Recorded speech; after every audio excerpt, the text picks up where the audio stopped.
ত্রয়োদশ জাতীয় সংসদ নির্বাচনকে সামনে রেখে বিএনপির ভেতরে এক নতুন রাজনৈতিক সমীকরণ তৈরি হয়েছে। শুধু মনোনয়ন বণ্টনের হিসাব নিকাশ নয়, বরং রাজনৈতিক দলের পরিবারতান্ত্রিক ভাবমূর্তিতেও এক ধরনের পরিবর্তনের ইঙ্গিত দিচ্ছে। জিয়াউর রহমান হত্যাকাণ্ডের পর ১৯৯১ সালে প্রথমবার নির্বাচনে প্রতিদ্বন্দ্বিতা করেন খালেদা জিয়া। তিনি কখনোই কোনো নির্বাচনে পরাজয়ের মুখ দেখেননি। এবারও খালেদা জিয়া ৩টি আসনে প্রতিদ্বন্দ্বিতা করতে যাচ্ছেন: ফেনী ১, বগুড়া ৭ এবং নিজের জন্মস্থান দিনাজপুর ৩। এর মধ্যে ফেনী ও বগুড়া তার বহু বছরের নিরাপদ আসন। দিনাজপুর ৩ তাকে ঘিরেই দলীয় এলাকায় নতুন সাড়া ফেলেছে।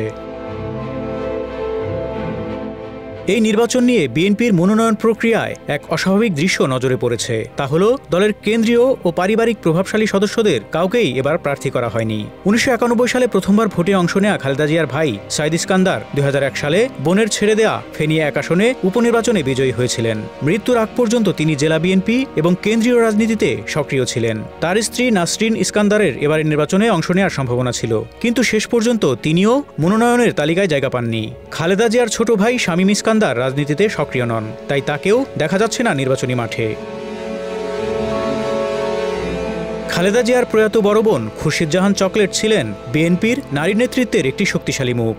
১৯৯১ সালে সংরক্ষিত আসন থেকে সংসদে প্রবেশ করেন। এরপর ১৯৯৬ ও ২০০১ সালে দিনাজপুর ৩ আসন থেকে পরপর ২ বার সংসদ সদস্য নির্বাচিত হন। মহিলা ও শিশু বিষয়ক মন্ত্রীর দায়িত্ব পালন করেছেন চকলেট। তার মৃত্যুর পর ছেলে শাহরিয়ার আক্তার হক ডন দিনাজপুর এলাকায় নতুন করে রাজনৈতিক সক্রিয়তা শুরু করেন।